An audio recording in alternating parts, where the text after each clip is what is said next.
Okay, residents, this is your brother Wafiq back again.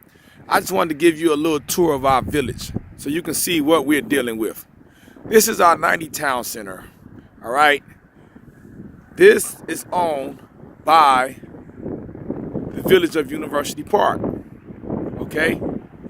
As you can see the Christmas lights still up? How ghetto is that, right? Okay, now, this is owned by the village of University Park.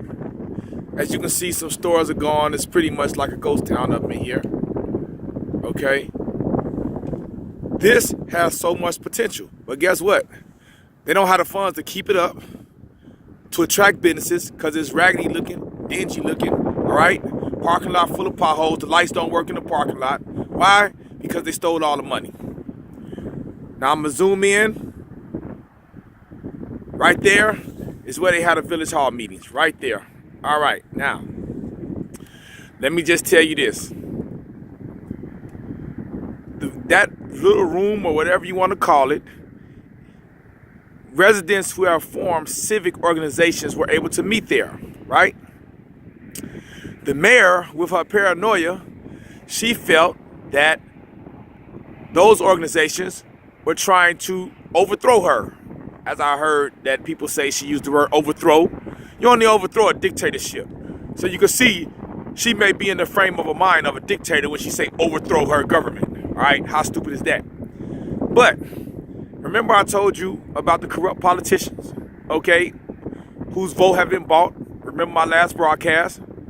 On the agenda coming up this Tuesday, okay, today is Sunday, is she wants to vote that the residents can't use this little facility no more. Now, mind you, our tax dollars pay for this. Okay, I don't see what we're getting for our tax dollars because it's all raggedy. But she put on the agenda, she controls the agenda by corrupt means. That's windy out here. I don't know if that's affecting the camera. So now she's going to put on the agenda, so I hear, because they already discussed it, that the residents can't meet here anymore. Why? Because she sees them as an opposition to her rule, and they might want to overthrow her government.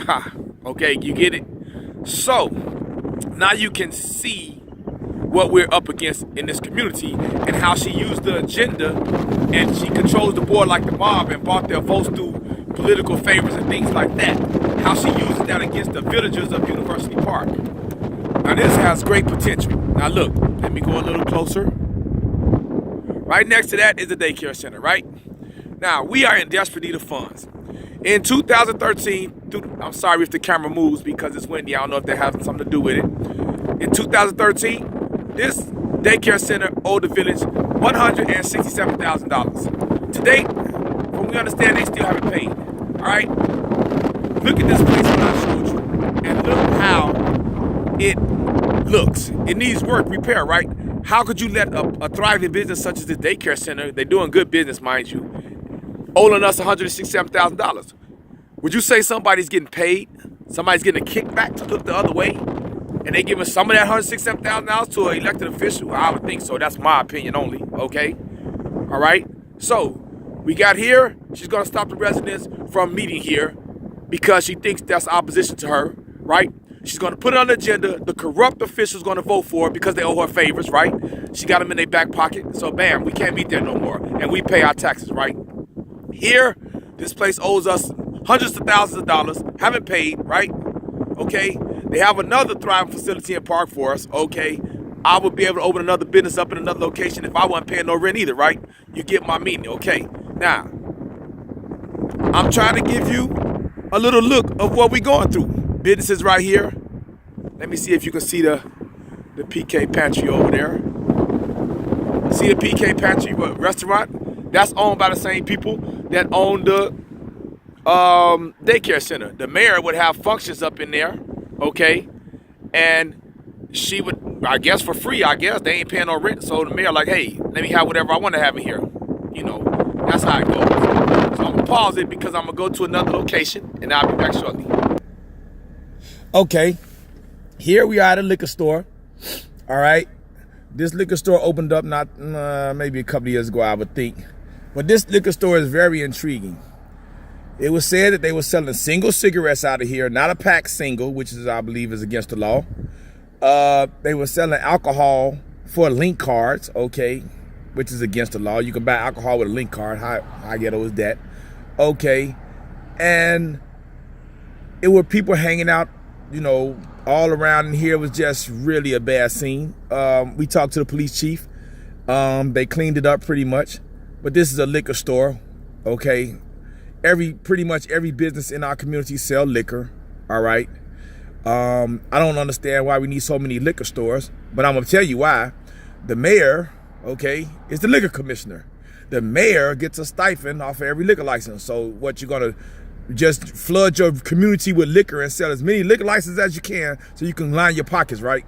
That's what we're dealing with here, okay? So here's one. I'm gonna pause it because I'm gonna go to another location.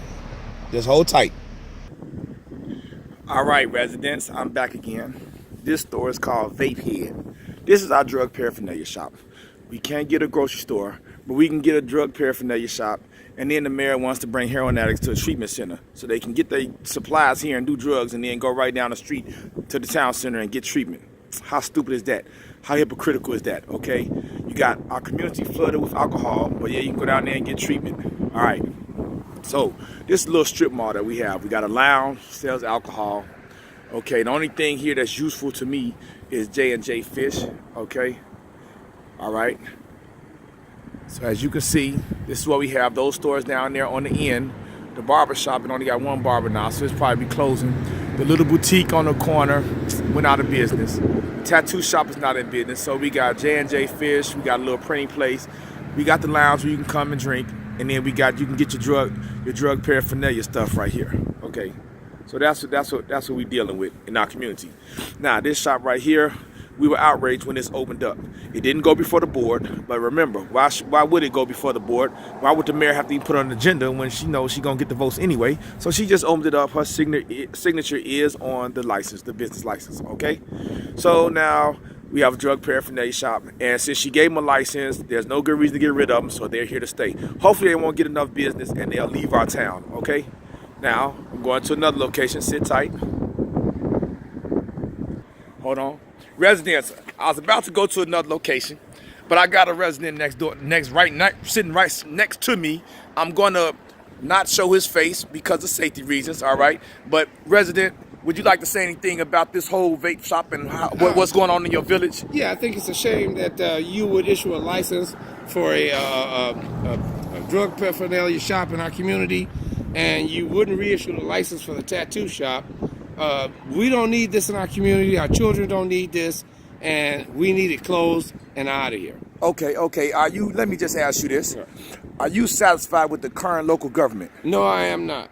Okay. I've been out here since 1988, and we need to make some changes. Okay, 1988, residents, 1988. Now, what is your take on the money, $26 million that's supposedly stolen, missing, whatever? That's a tragedy within itself. We probably won't ever find out the truth, but that really needs to be investigated at a higher level, and we need to find out where this money went and exactly what happened. Okay. Is there anything else that you would like to say to the viewers? Everybody needs to stay strong in the community. We need to stand together, and that's about it, my friend. Okay, brother, thank you very much. As you can see, Brother Wafiq does not lie. He tells the truth. All right, residents, we can see there's a store in our community. It's right across the street from the drug paraphernalia shop. All right, they sell alcohol as well. Okay, they sell alcohol as well. Now, I showed you the first liquor store. Half a block down, we got a lounge selling liquor. And right across the street, we got some more liquor. All right, now I'm going to swing over here so you can see the sign. I'm going to go up. Speedway gas station right across the street, they sell liquor as well. How much liquor do you need?